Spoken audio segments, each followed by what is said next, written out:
ka ba? Alam mo ba kung sino kami? Kinakausap mo ba kami? Saan mo na kong lakas ng loob? Hindi ba parang pinapahiya mong sarili mo? Sige na, Shushing. Hayaan na lang natin sila. Hindi natin sila kayang talunin. Kahit dumating ang ate ko, kailangan pa rin siya magpakumbaba. Huwag kang matakot. Nandito ako ngayon. Walang makakalapit sa atin. Sige. Kung kaya mo, ituturo ko sa'yo kung ano ang dapat mong parusa! Sadali lang. Sa tingin ko, ayos lang ito. Mga maliliit lang naman ito. Hindi na kailangan palakihin. Bigyan mo ako ng diskarte at bibigyan kita ng diskarte. Magandang usapan ito. Magandang usapan? Maganda. Si Miss Shen, kaibigan ko siya. Walang mali sa sinabi niya kanina, kaya bibigyan kita ng diskarte. At wag na siyang kapitan ng problema. Tungkol naman sa'yo, pag humingi ka ng tawad ngayon at nakiusap na iligtas kita, baka maghanap ako ng paraan para ayusin ito. Ano, karapat-dapat ka ba? Bakit? Sige, kung ayaw mo magpatalo, paghandaan mo na ang sarili mo. Shushing. Ziyue, wag mo kong sisihin kung pabayaan kitang mamatay. Binigyan ko na siya ng pagkakataon. Kahit epektibo ang impluensya ko, hindi ko kayang pigilan yung mga taong gustong mamatay. Shushing, susubukan kong hadlangan sila. Ikaw nang mauna, hindi nila ako gagawa ng masama. Hindi na kailangan. Ay nako, mamamatay ka! Hindi ba sinabi ko na sa'yo, walang makakagalaw sa atin? Ziyue, hindi mo ba naiintindihan? Yung mga taong tulad niya na di marunong magpasalamat, kung manatili siya sa tabi mo, wala siyang kwenta. Hindi mo rin siya maaasahan. Isa pa, pabigat pa siya. Magdadala siya ng kapahamakan sa kapangyarihan at posisyon. Hindi siya kasing taas ko. Kapangyarihan? Posisyon? Ano ba talagang tingin mo sa sarili mo? Ano mga pinagsasabi mo? Hindi ako natatakot na sabihin to sa'yo. Kasi ako, ang administrative director ng Tengyuan Group. Administrative director ng Tengyuan? Akala ko kung anong mataas na posisyon meron ka. Kung anong mukhang hingin mo sa akin. Isa ka lang clown na maliit dito at akala mo karapat dapat ka makipag-usap sa akin tungkol sa karapatan at posisyon? Ikaw? Hindi mo ba alam kung anong posisyon ang hawak ng Tengyuan Group sa South Province? Alam niya ng gusto ito. Sasabihin ko sa'yo, siya ang pangalawang anak ng Su family sa South Province. At may-ari ng Tengyuan Group, si Su Shen. At ako naman ang Vice President ng Wanheng International at ang Lin family ng South Province, Lin Fei. Mr. Su? Miss Lin? Isang administrative director ka lang naman. Wala kang karapatan makita ako kahit minsan. Ngayon, humingi ka pa ng pabor sa akin? Ganon ka ba katapang? Pasensya po, Mr. Su. Hindi ko alam na ikaw pala yan. Humihingi ako ng paumanhin sa inyo. Huwag niyo na pong sayangin ang oras niyo sa isang maliit na tulad ko. At least, may alam ka kung sino ka. Tama po kayo, Mr. Su. Tama po kayo, Mr. Su. Ziyue, sila si Mr. Su at si Miss Lin.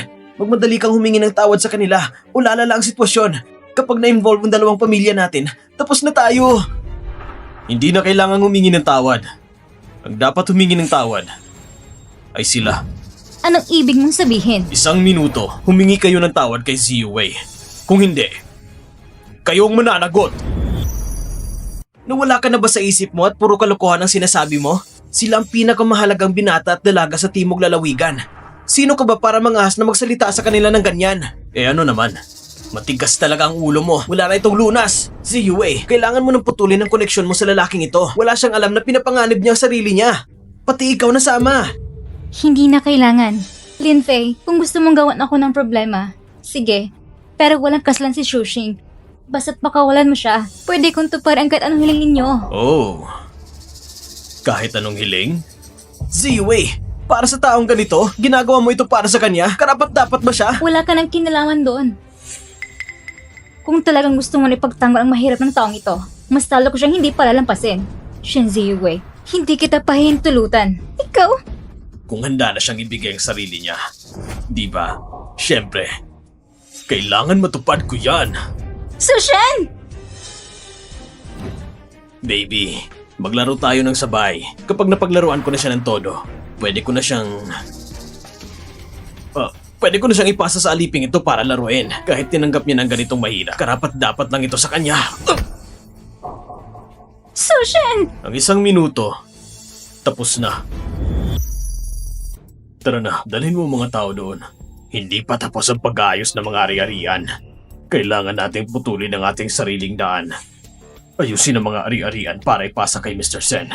Kung hindi, si Mr. Chu, hindi siya masisiyahan. Hindi naman masama ang kaunting paghihintay. Bagamat tayo ay nasa dulo ng daanan, hindi ibig sabihin na maabuso tayo ng kahit sino. Mabuti na rin, ito ang tungkol sa dangal ng pamilya natin sa Hinara. Tama. Paalala sa mga bata. Sa mga susunod na gawain, dapat tayong magiging mababa ang profile para hindi tayo mag-iwan ng masamang reputasyon. Tama ang sinabi mo, ang ibig sabihin ni Mr. Chu. Kung mga susunod na henerasyon natin ay may mabuting asal, maaaring bigyan sila ng pagkakataon. Kung dalawang batang ito may gagawin na masama, baka mahirapan silang makatakas. Tara na. Dadating na ang papa ko at ang pinuno ng pamilya Su. Maganda na kayo sa inyong kamatayan. Mr. Su, Miss Lin, sa totoo lang, hindi naman ganun ka-close ang relasyon namin. Pagdating ng mga pinuno, pakiusap, ipaliwanag niyo sa kanila ng maayos. Huwag kayong magalit sa akin. Lalo na siya, kanina pa sinisigawan ng pinuno ng pamilya Su. Sobrang mayabang, dapat siyang parusahan. Alam ko yun, hindi siya makakatakas. Kala mo ba makakatakas ka kung sasama ka sa kanila? Hindi ka pa rin ligtas. Kung hindi mo siya iiwasan, mas mabuti pang sabay kayong mamatay. May mga pinuno mula sa dalawang pinakamakapangyarihang pamilya sa South Province na darating mamaya. Kung makakaligtas ka hanggang doon, luluhod ako sa'yo na parang aso. Sige, tandaan mo mga sinasabi mo. Hanggang sa huli, nagpapanggap ka pa rin? Tatawagan ko si ate.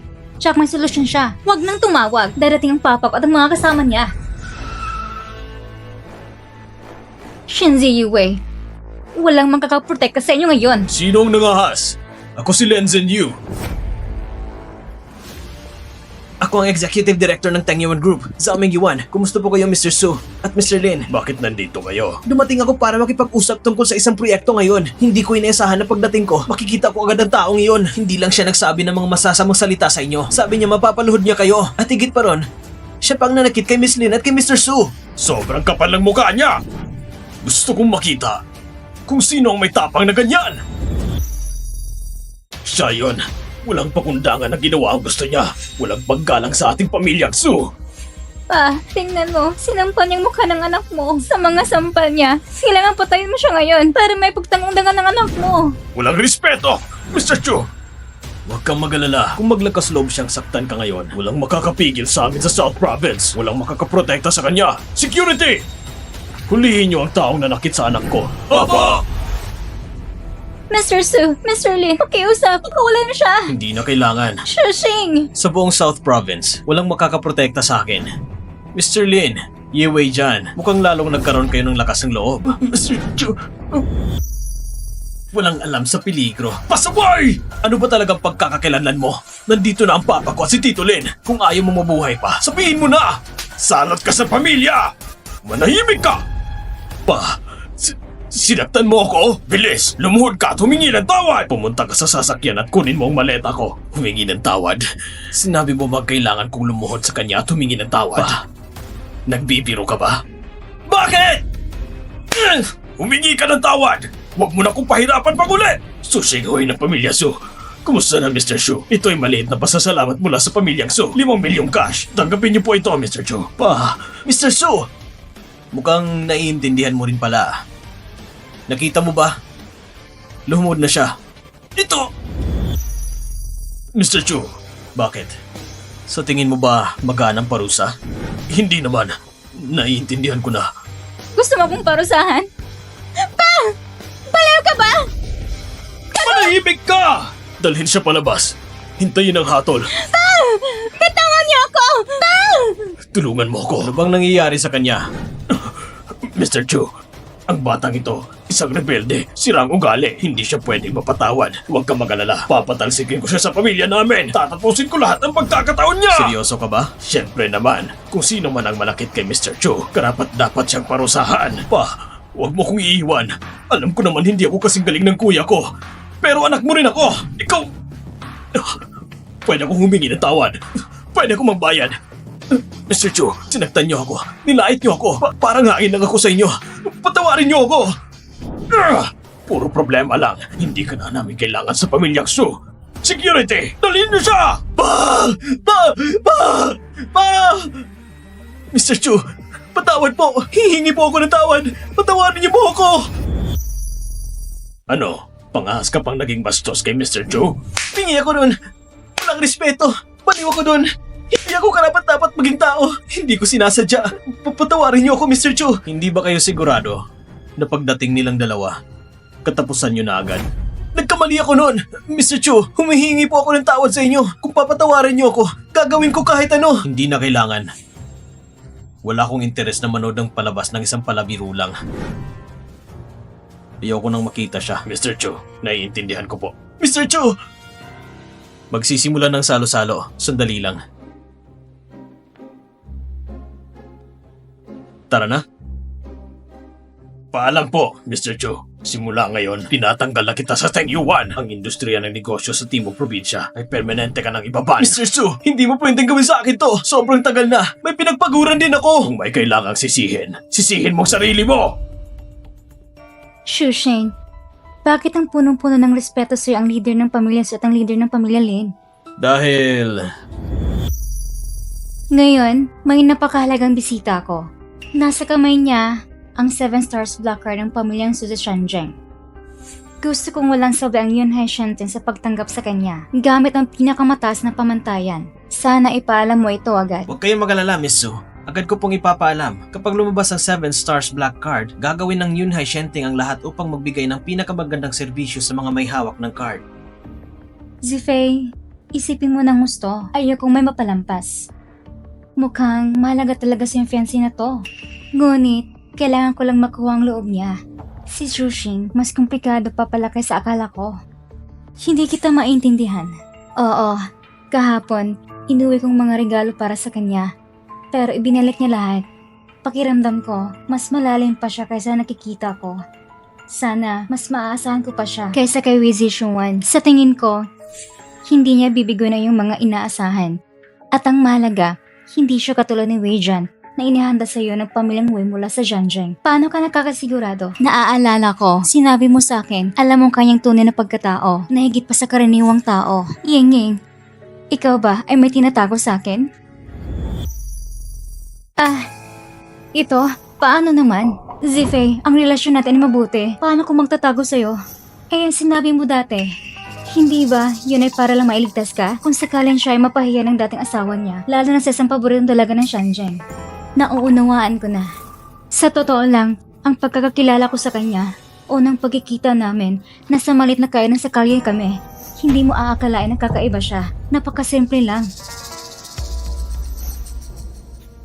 Shushing, bakit kaya ang mga pinuno ng pamilyang Su at Lin ay ganyan ang paggalang sa'yo? Dahil kaya kong kontrolin ang buhay nila.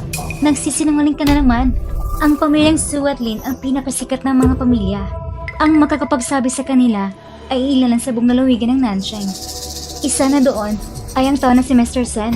Kahit na si Ren Chengsen ang nandito, luluhod pa rin siya. Sige. Ayaw mong sabihin. Bakit ka naman nagsasabi ng kalokohan para lukuhin ako? Hindi ito kalokohan. Sige. Lahat ng sinabi mo ay totoo. Tara na. Huwag kang makialam sa iba. Konting salita lang. Sandali. Kuya, hindi mo ba alam ang kanyang ugali? Ngayong gabi espesyal na handaan, huwag na nating pag-usapan siya para hindi masira ang saya. Tama. Ate, sa tingin ko, mas mabuti pang huwag mo siyang siraan. Ang ate ko, kasalukuyang napakabastos. Kung may masabi ka man na ikakainis niya, baka siya pang pumalo sa'yo. Gagawin niya ba yan? Bumalik siya. Kung siya ang aksyonin ako, ang aking panganin na baya ang papatay sa kanya. Tama na! Huwag mag-away-away. Anong klaseng asal yan, Chocheng? Halika, umupo ka dito. Salamat po.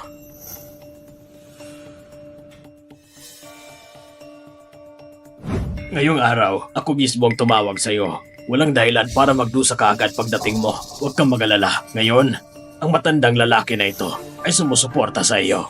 Lolo, di ba wala siyang kaugnayan sa atin? Bakit parang mas paborito mo siya? Siya ang bayaw mo at siya rin ang asawa ng apo ko. Paano mo masasabi na wala siyang kaugnayan? Tama na, Shin Yuan. Huwag mong galitin ang lolo mo. Bayaw? Bayaw nga ba siya? Tama na! Mukhang nandito na halos lahat. Simulan na natin. Teka. Ngayong gabi, lahat tayo ay iinom. Kung ganon, ito ang inumin. Ang Louis XIII. Remy Martin. Ito ay ang hari ng mga alak. Ha? Lolo, ito ang espesyal kong regalo na pinili para sa'yo. Louis XIII? Lolo, ang alak na ito ay hindi basta-basta. Sikat ito sa buong mundo. Isang bote nito ay nagkakalaga ng milyon-milyon. Nagkakaalaga ng milyon-milyon? Ang isang bote nito? Oo, Lolo. Mukhang may magandang balita sa pamilya ni Shen Shuwan. Kung hindi niya magagawang maglabas ng ganito mamahaling alak. Hindi ka talaga mabibigo, Yunsi. Walang itinatago sa'yo. Lolo, narinig mo na ba ang tungkol sa Tiangheng Group na nag-alok ng bidding para sa isang bagong proyekto sa lungsod? May balitang may magaganap na gabi ng pagtitipon. Narinig kong lahat ng kanilang pamilya sa lalawigan ng Timog ay magsasama-sama sa isang lugar. Oo, sa bidding dinner kahapon, pinangungunahan ni ate ang lahat. Matagumpay niyang nakuha ang proyekto. Siya lang ang nanalo sa proyektong ito na may halagang bilyong-bilyon. Ang bagong proyekto ng lungsod ay napunta sa pamilyang Shen. Nanalo? Yun pong proyekto sa huli ay binigay ni Ren Qingsen sa pamilya Shen. Yun Neng, totoo ba ito? Oo, Lolo. Pero hindi naman kasing ganda ng sinabi ni Chen Yuan. Medyo may komplikasyon pa. Pero mabuti na lang, nakuha namin ang proyekto sa huli. Plano kong sabihin ito sa inyo pagkatapos pumana ng kontrata. Ay nako, ang batang ito. Napakagandang balita. Nagawa mo pang ilihim sa akin. Sige na. Ngayon, ang pamilya Shen ay talagang umaangat dahil kay Neng. Hay nako, kung ganun, malapit na siya maging isang sa mga pinakadakilang negosyante. Hay nako, pero hindi pa uli ang lahat. Nasa simula pa lang siya ng kanyang tagumpay. Hindi pa. Anong hindi pa? Ang proyektong nagkakalaga ng 200 bilyon dito sa bansa ay hindi to pangkaraniwan. Ngayon ay kaya na talagang humawak ng sariling gawain, hindi basta-basta. Sayang lang, sa bahay na ito may isang papansin. Yun Ning, huwag mo sanang masaktan ng kapatid mong babae sa kanyang mga salita. Ikaw ngayon ay isang pangkilala sa matas na lipunan. Pero kailangan mo mag-alaga na isang walang ginagawa na asawa sa bahay. Walang maitutulong sa'yo. Ayos lang yun. Pero kung kumalat ang balita, sigurado may masasabi tungkol sa'yo. Pagdating sa pagpili ng manugang, dapat matuto ka sa kapatid namin si Yunze. Ang pinili niyang kasintahan ay ngayon pumasok na sa Dragon Hall para bantayan ang hangganan. Pagbalik niya, sino bang hindi magbibigay ng respeto sa kanya?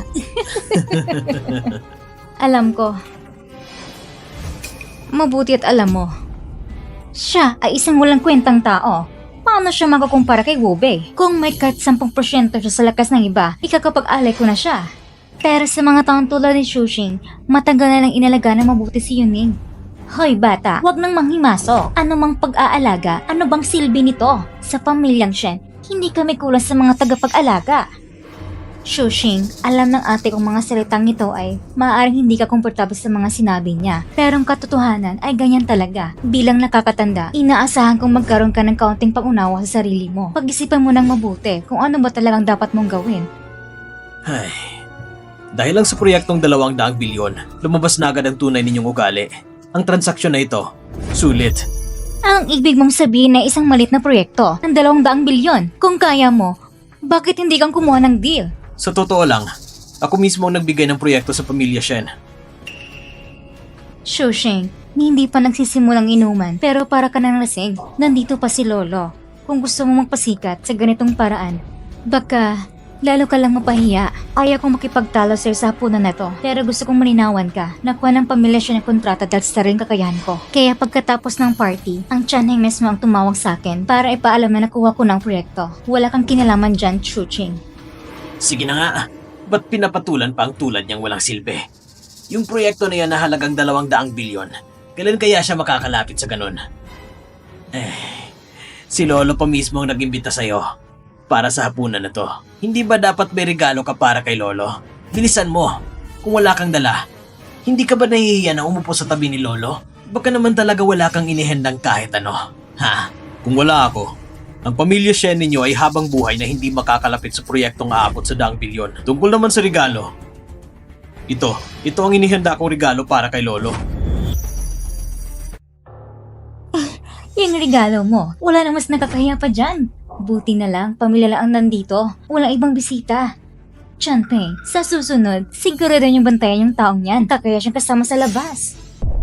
Siya, karapat dapat ba siyang makasama namin sa mga okasyon? Hindi pwede. Tama na! Kung may tapang kayo, ipakita nyo sa labas. Dito lang kayo marunong magtapang-tapangan. Para kanino ba talaga regalo? Sa inyo ba o para sa akin? Pag galing sa pamilyang regalo, mas mahalaga ang intensyon kaysa sa halaga. Ang malasakit ni Chuching, tinatanggap ko ng buong puso. Yung imported na alak, hindi ko gusto yan. Ay, mas gusto ko pa ang alak ni Chuching. Lolo naman. Sige na, tama na ang gulo. Umupo na kayong lahat. Chuching, huwag mo nang pansinin ang mga yan. Salamat po, Lolo. Bakit ka pa nagpapasalamat sa akin?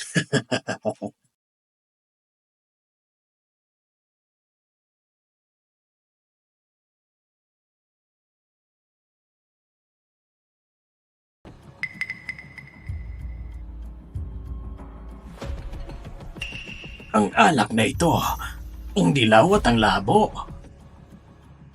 Chuching, anong klaseng craft beer ba to?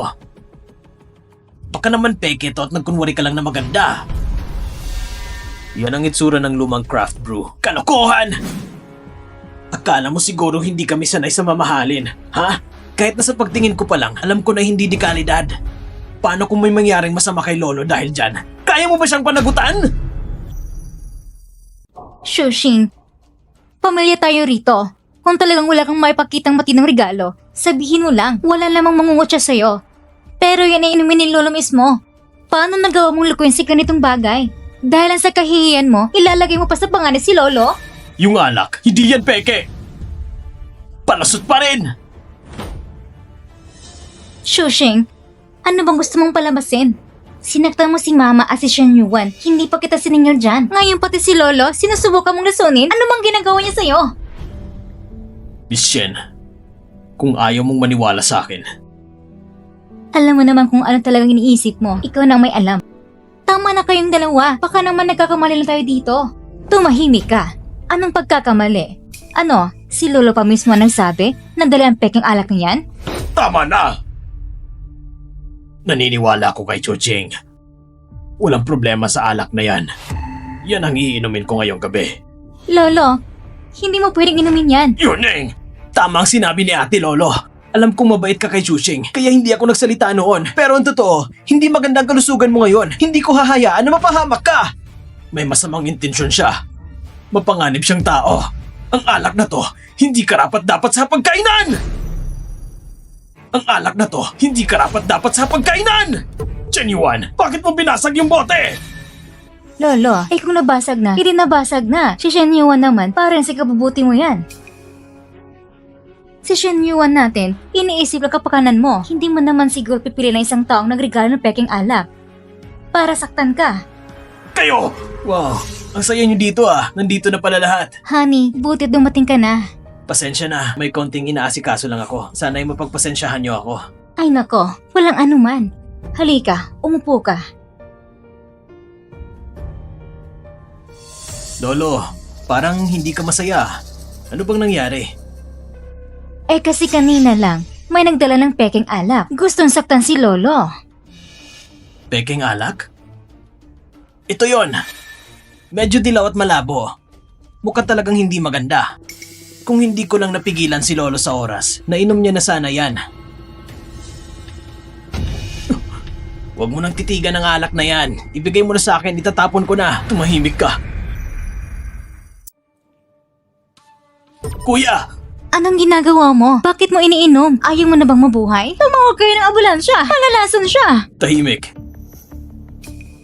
Ang bango ng alak. May matinding aftertaste. Anong peking alak ang sinasabi ninyo? Ang totoo, ito isang bihirang kayamanan. 100 taong ginawang alak. 100 taong alak? Totoo ba yan? Ube, hindi mo naman kami niloloko, di ba? Niloloko? Ma, hindi yan biro lang. Hindi basta-basta yan. 5 taon nang nakalipas nang magkaroon ng kaguluhan sa hangganan ng Kwansya. Ang pinuno ng Dragon Place mismo ang dumating. Ginulat ang buong bansa sa kanyang lakas. Pinalawak ang teritoryo at pinalakas ang bansa. Sa tagumpay ng piging, ang tagapangalaga ng Xiangjing ay nagdala ng alak na ganito, ang 100 taong ginawang alak. Ipinainom sa lahat ng bisita. Nagkaroon ako ng pagkakataon na matikman ito. Ang lasa nito, hinding-hindi ko makakalimutan. Itong alak na dila na tagapagtanggol ng Shanjeng. Kung totoong ang alak na ito, Magkano kayang halaga nito? Sa ganitong klase ng alak, pwede natin itong ituring na pambansang alak. Hindi ito nasusukat sa pera lamang. Sa buong bansa ng Daksha, ganitong uri ng daang taong alak. Sa tingin ko, iilan na lang ang mga naitira. Ibig mong sabihin, totoong alak na ito? Ito, hindi pwedeng totoo yan. Chen Yuan, saan mo nakuha ang alak na ito? Nasaan ang naitira? Hindi naman siguro isa lang ang baso nito. Oo nga.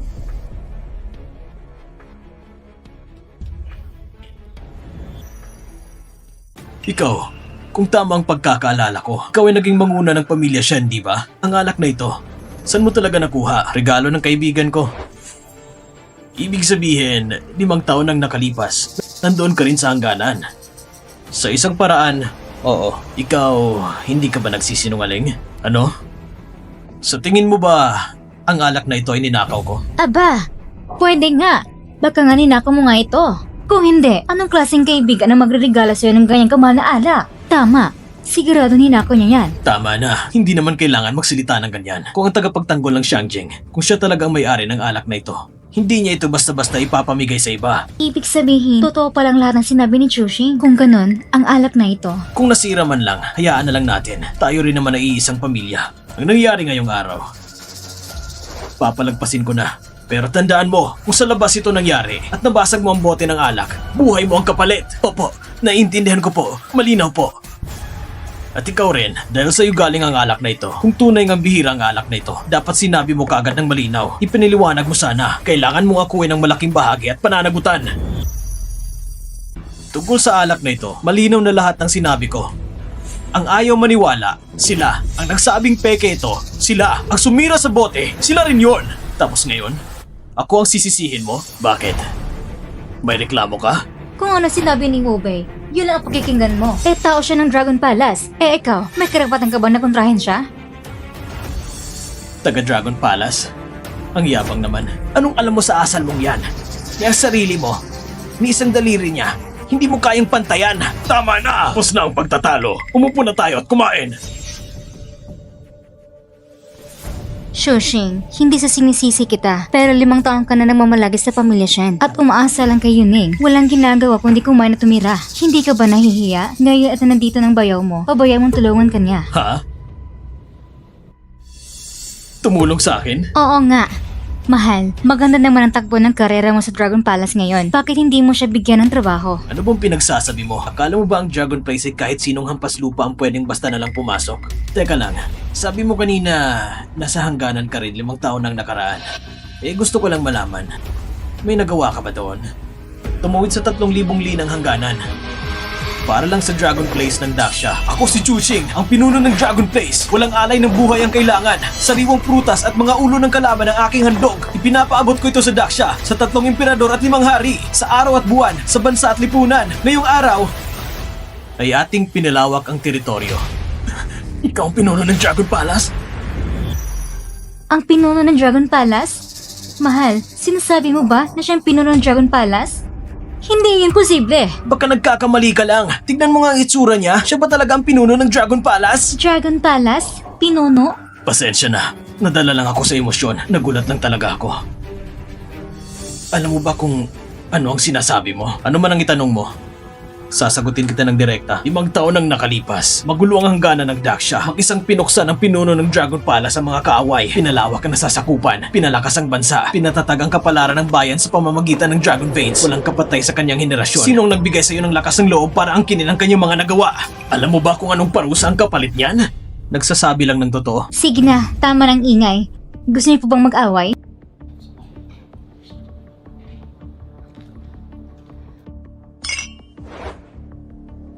Lahat kayo, pasensya na. Ngayong araw, ako ang huling dumating. Ang hapunan ng pamilyang ito, ako ang taya. Waiter, Sir, ano pong may tutulong ko sa inyo? iswipe mo ang card na ito. Babayaran ko na. Opo, sir. Pero siya, hindi ko siya iniimbita. Ihiwalay mo yung sa kanya. Babayaran niya ang sarili niya. Siya nang bahala doon. Ube, anong ibig mong sabihin? Isang maliit na parusa lang ang pambabasto sa pinuno ng Dragon Palace sa isang mabigat na krimen. Pero dahil tayo na may iisang pamilya, pwede ko naman itong palampasin. Pero kahit papano, kailangan pa rin siyang turuan ng leksyon para matuto siya sa susunod. Hindi naman tama yan. Ang konsumo dito sa Yuna Shengten, isa sa pinakamahal sa buong Southern Province. Kahit hati-hati ang bayad natin ngayon, malaki pa rin ang gastos. Si Shushing naman ay walang trabaho. Paano niya mababayaran to? Di maghuhugas na lang siya ng pinggan dito. Pahupain muna ang sarili. Huwag puro kahibangan ang iniisip araw-araw. Ube, ikaw! Lolo, alam kong gusto mo siyang ipagtanggol. Pero pagdating sa Dragon Place, kung palagi mo siyang pinagtatakpan, ang buong pamilya natin ay mapapahamak. Shushing, kung ako ang tatanungin, humingi ka na ng tawad sa bayaw mo. Silingin mo na lang palampasin ito. Tapos na sana ito. Wala namang gustong gipitin ka. Ikaw kasi, matuto kang mabasa ng sitwasyon. Kung hihingi ako ng tawad, hindi niya kakayanin. Ayos! Matapang ka ah! Ano pang hinihintay nyo? I-check out mo na siya. Sir, bayaran niyo na po. Shushing, bakit ba palagi ka na lang ganito? Isang sorry lang naman yon. Anong mawawala sa'yo? Sabi ko nga, kung hihingi ako ng tawad, hindi niya kakayanin. Magbabayad ba? Ito ang iswipe mo. Naiintindihan mo ba? Mali ka. Yung card niya, walang karapatang ikumpara sa card kong ito. Ano? Anong ibig mong sabihin? Ang card na hawak mo ay talagang eksklusibo at limitado? Pinakamataas na antas na card? Tama ka. Shushing, pwede bang tigilan mo ng pagpapanggap? Alam mo ba kung gaano katanga ang mga sinasabi mo? Yuning, tigilan mo na. Baka nga totoo ang sinasabi niya. Waiter, gusto kong itanong sa'yo, meron ba kayo ditong mga customized at limited edition na card? Pasensya na po sir, sa Yuna Shengten wala po kaming ganong VIP card. Mukhang ganun na nga. Ang card mo, wala talagang kwenta. Sino bang nagsabi ng VIP card ay kailangan galing sa Yunhai Shengting? Ibig mo sabihin, gagamit ka ng card ng ibang lugar para magastos dito sa Yunhai Shengting? Talagang kakaiba ka talaga. Sige, kung sa tingin mo VIP card yan, pagbibigyan kita, ibigay mo yan. Isa-swipe ko na. Sige. Sir! Lumabas ang 7-star black card! Lumabas ang 7-star black card! Lumabas ang 7-star black card? Dali! Inotify mo si Miss Su! Dalhin mo ako agad doon! Error sa pagbasa.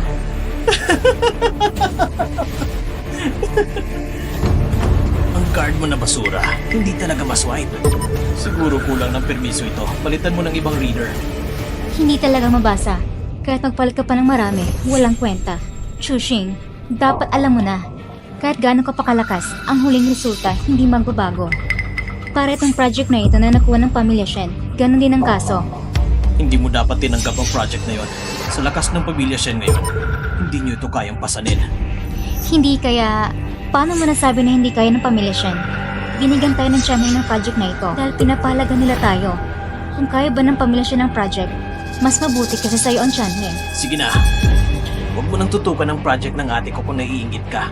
Gamitin mo ang card mong mura at pumunta ka na sa kusina para maghugas ng pinggan. Sir, kung talagang walang parang para makabayad, kailangan namin gumamit ng mas malakas na paraan. Tumahimik ka! Manager, bakit ka nandito? Umalis ka na! General Manager ng Yunhai Shengting. Kinikilala kayo, Mr. Chu. Ikaw ang pinakamahalagang bisita ng Yunhai Shengting. Simula nang ito itinatat, sundin mo po ako upang pumunta tayo sa pinakamataas na floor para sa pagtitipon. Ano? Totoo pala ang card na ito? Maganda. Ngunit, hindi pa nababayaran ng bill ng mesa ko. Babayaran ko gamit ang card na ito. Hindi na kailangan, Mr. Chu. Libre ng lahat ng ginastos mo dito sa Yunhai Shengting.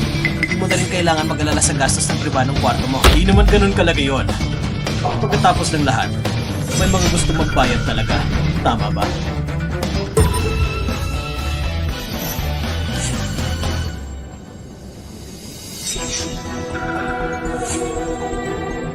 Yuning, ayoko na makipagtalo sa'yo.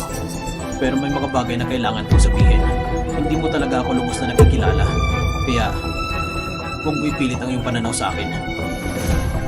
Hindi tayo magkapantay. Alam ko. Alam ko. Hanggang ngayon desperado kang dalhin ng pamilya Shen sa tagumpay.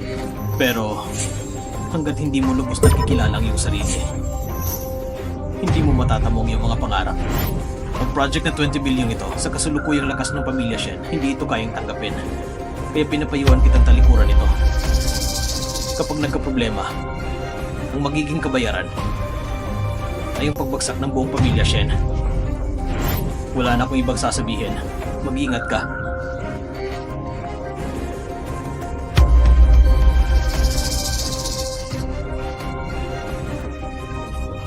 Lolo, alagaan mong kalusugan mo. Paalam. Dalhin mo ako sa itaas.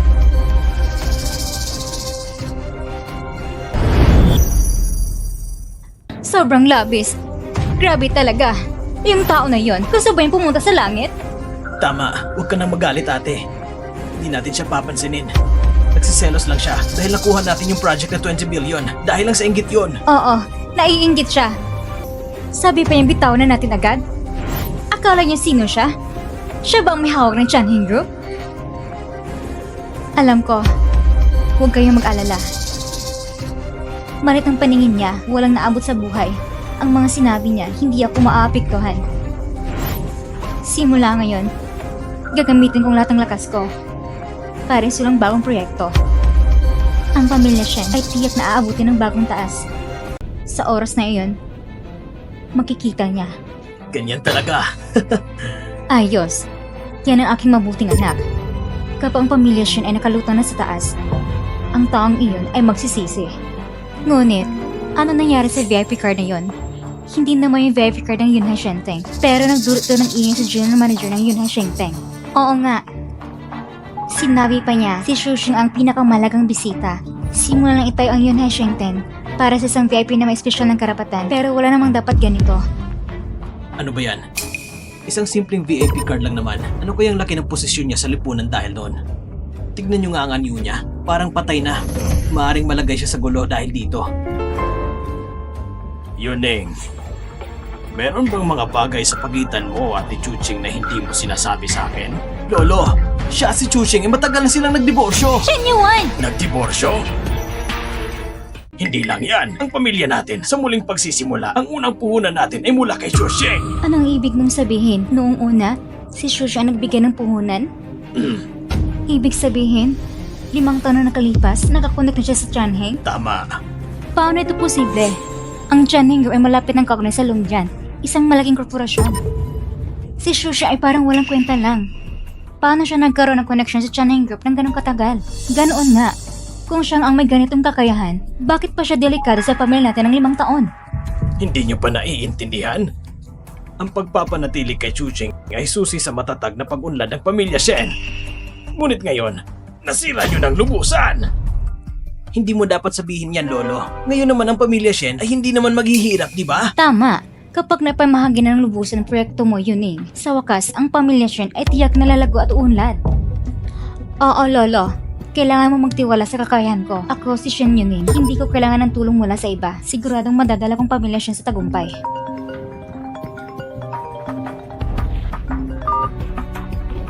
Hello? Zulin, anong nangyayari? Miss Shen, may masamang balita. Ang mga kasosyo ng Shen Group ay tumatagi makipagtulungan sa atin. Anong sinabi mo? Hindi ko alam. Ngayon, 70% ng mga kasosyo ay nagpadala ng forma na ang daloy ng puno ng Shen Group ay tuloy mapuputol. Paano nangyari ito? Huwag kang mag-alala. Ikaw muna ang magpatatag ng kumpanya. Ako namang lalapit sa mga kasosyo. Hahanap tayo ng solusyon agad. Hintayin mong balita ko. Miss Shen, ngayon nagkritika na po na para simulan ang bagong proyekto. Kapag naputol ang pondo, ang proyekto ay hindi na uusad. Kung hindi ito mapapalagad, ang 200 bilyong multa sa paglabag ay sisira ng tuloy sa kumpanya. Naintindihan ko. Yuning, may nangyari ba?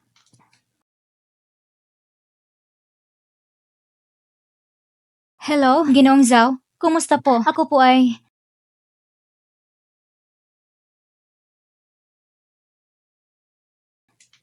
Ginoong Zhu, kumusta po? Ako po ay... Pasensya na. Utos ni Ginoong Zhu. Hindi namin tinatanggap ang mga tawag mula sa Shen Group. Dapat hindi na kami sumagot.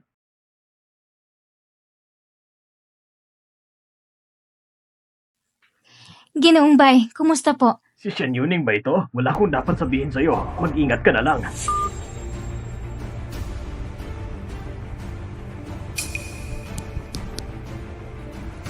Hello? Kumusta po? Ginoong Fu. Ako po ay... Shen, sa kakayahan mo, hindi ka pa umaabot sa pinakamataas na pamantayan para makipagtulungan sa amin. Dati, sobrang pabor na binigay namin sa'yo. Ngayon, isa-isa na naming babawiin.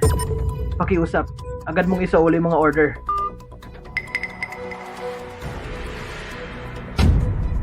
Ate, ano ba talagang nangyari? Sabihin mo naman sa amin. Paano nangyari to? Isang gabi lang naman. Paano nangyari? Ate, ano ba talagang problema mo? Ang pamilya Shen ay hindi talaga makakaiwas sa pagbagsak. Mr. Chu, ang aga mo namang dumating ngayon. Palagi akong nasa oras. Mr. Chu, para sa'yo. Salamat. Sige, diretso na ako sa punto. Miss Su, anong iniisip mo? Sabihin mo lang ng tapat. Mr. Chu, nagbibiro ka lang. Dumating ako sa Asia ngayon para sana matupad mga kasundong kasal natin noon. May utang na loob ang Kin at ang aming pamilya, Chu. Kung hindi naman sobra ang hinihingi ni Miss Su, ikokonsidera kong itong tanggapin. Kaya, kung si Miss Su ay maaaring magsabi ng tapat, iyan ang pinakamabuti. Nice kung mag-asawa tayo, Mr. Chu. Pwede. Pero gusto kong malaman kung bakit. Ang relasyon namin ng pamilyang Su sa Shanjing ay hindi kasing ganda ay pinapakita sa labas. Sa mga nakarang taon, ang pamilyang Su sa Shanjing ay naging magulo at walang katiyakan. Kaya gusto nilang gamitin ng kasal para patatagin ang pamilya. Ngunit, hindi ko gusto ang taong papakasalan ko. Pero, ang pamilya Su ng Shanjing ay may karapatan na magdesisyon sa kasal mo. Tama, walang duda. Ngunit sa pagitan natin, may isang kasulatan ng kasal. At ang kasulatang iyon, kahit ang pamilyang Su sa Shanjing ay walang dahilan para hindi kilalanin. Teka, ano bang espesyal dito? Tama. Sa kasulatan ay nakalagay ang isang bagay na hindi maaaring labagin ng pamilyang Su. Sana ito ngayon. Ang kasulatan ng kasal dati ay hawak ng aking lolo. Ngunit 3 taon na nakalipas nang mamatay ang lolo ko. Ngayon ay nasa lola ko na ito. Sa makalawa, kaarawan ng aking lola. Gusto kong si Mr. Chu ay sumama sa akin pa uwi. Una, upang ipagdiwa ang karawan ni Lola. Pangalawa, upang kunin ang kasulatan ng kasal. Pwede. Mula nang pumanaw ang aking lolo, ang pamilya Ken ay lalong naging may kinikimkim na galit sa akin. Baka pati ikaw ay pahirapan nila kapag sumama ka sa akin. Dahil sa pagitan ng pamilyang Ken at pamilyang Su ay may matagal ng alitan. Kaya sa pagbabalik na ito, hindi ko magagamit ang mga mapagkukunan ng pamilyang Su. Huwag kang magalala. Dahil nangako ako sa'yo, hindi ko hayang magkaberya ang lahat. Tungkol naman sa handaan ng kaarawan, ako nang bahala. Ipinagkakatiwala ko na sa'yo, Mr. Chu. Ako rin maghahanda para sa dinaasang pangyayari. Sige, kung ganon, magkita tayo sa makalawa. Sige, magkita tayo. Ipaalam sa Dragon Palace at sa lahat ng tagapagtanggol. Ang ganda ng mamahaling regalo. Sa loob ng 2 araw, padala ito sa pamilya Qin ng Jiangsu sa ngalan ni Suzy Fei para batiin ng matandang Qin ng Qin. Opo, bukod pa dyan, ipahayag ang utos. Ako ay formal lang tatanggap ng posisyon bilang pinuno ng Dragon Palace. Masusunod po, bagong pinuno.